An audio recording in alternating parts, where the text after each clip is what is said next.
Hey guys, hope you're doing amazing today. I kind of wanted to take you through the John Deere 2032R.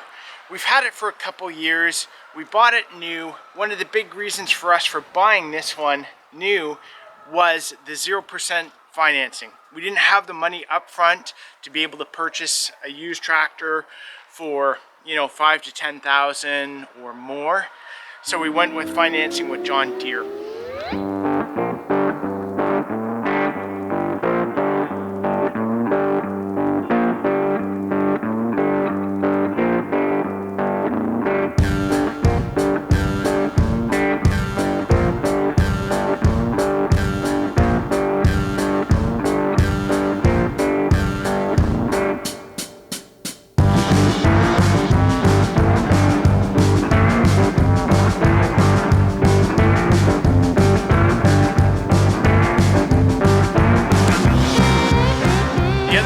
Why we went with this one is because we didn't want something huge. We didn't need a big tractor. We were not plowing fields. We're a small 13-acre homestead. And we wanted something big enough that we could actually move round bales for our Highland cows to be able to put some round bales in the field. And this one actually does a really good job of that.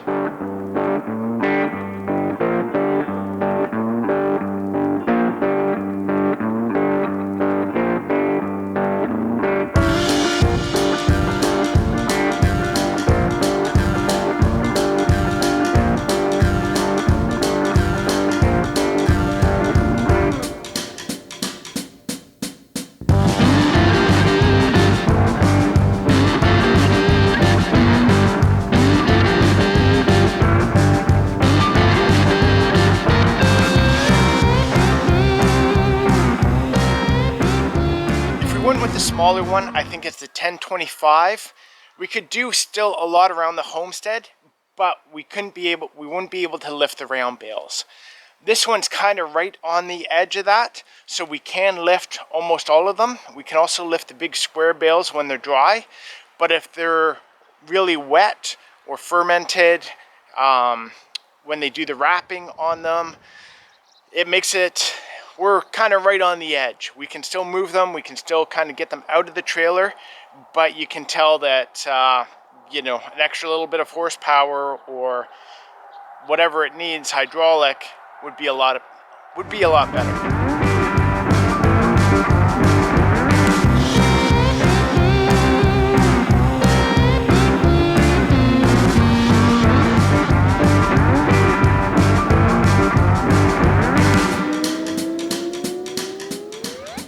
So right now, while moving the round bales, we actually leave the snowblower on as ballast. I'll take that off in the summer. We'll probably be looking at getting some sort of ballast for the back or for the tires, just to help even the weight out a bit. We bought the Spear, and we got it in the late fall, early winter, so we never got to use this years prior to it. Before that, we would actually just use the bucket and kind of push the round bales around with the bucket. We would push them out of the trailer, sometimes taking the trailer into the field and just roll them out. Other times we just push it around with the bucket themselves. Having this Bale Spear though is amazing. It makes a huge difference. So this Bale Spear is made in Canada by Horst Welding. Horst. H-O-R-S-T. And I love it. It is great. I love having the dual spears on it because it makes it so much easier to do the big square bales with this. One of the other reasons I went with the dual spear instead of the single is that I can see myself using this for basically putting a pallet on it, moving stuff that way on a skid. I can see us using it for brush, piling up, you know, posts, limbs, that sort of stuff, and carrying it around. It's a little easier doing that with the Bale Spear than with the bucket. So it has a lot more uses for me than just as a round Bale Spear. Right now we don't have any weights on the tires, and we don't have any ballast inside the tires as well, and it still does a great job moving the round bales around. We also moved our Highland cow last year when we butchered it, and you could tell that, again, it was right on the edge. You could tell that the tractor was not as stable picking stuff up and lifting it high up. So that's another reason why we want to make sure we get some ballast on the back end. So these are the round bales here and our trailer that we use to pick them up. We usually pick up 2 at a time or 2 squares at a time, bring it back, and then I can unload it with the tractor and the Bale Spear. We'll stick it here or in the garage or directly into the field for the cows. One of the other things I was wanting for the tractor when we first bought it was chains and the ballast as well to help with the snow blowing. I didn't want to be slipping on ice or not being able to get through the deep snow we have here trying to blow the snow. And the salesman actually talked me out of it, said, you know, you don't really need it for this. It's 4-wheel drive, it won't be an issue. And he was actually right. I haven't had any problems with this on the ice. I do slip sometimes, but it's not a big deal. I just move forward and then come back again into the snow and it's all good. The chains would have been a waste of time as well. I don't need them for what I'm doing around here. Everything works really good. We don't get a lot of mud either, so having chains from mud wouldn't be an issue for us. So I'm glad he actually talked me out of that.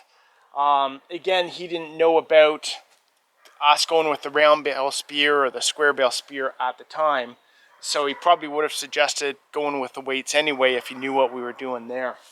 They've been amazing for us for service, answering questions we have, and looking after us for getting the parts and stuff. And when I say parts, I mean implements, not parts. I haven't had to fix anything on this yet, so make sure I make that clear.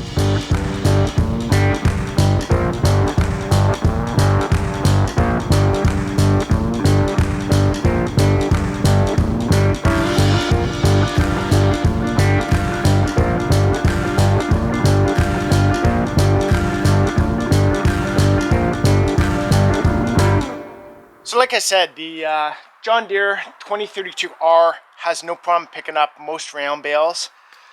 What I do think though is there's probably a lot of weight on the front axle, the front tires. So again, that would be a great reason for adding a lot of ballast to the back just to help even that out and take some of the weight off the front axle.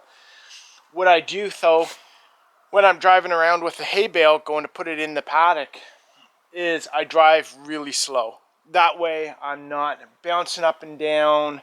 If I hit a bump, I go through it instead of, you know, like a pothole sort of thing.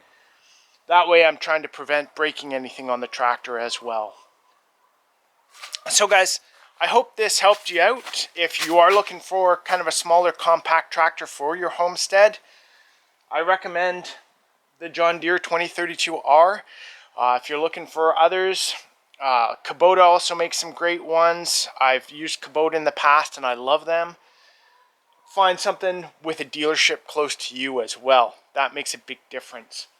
And if someone else, I think Kubota too has the 0% financing. So that's another great option as well. So in this range, yep, it'll do the work. No problem. Hope you found this useful. Thanks again, guys. We'll talk to you soon.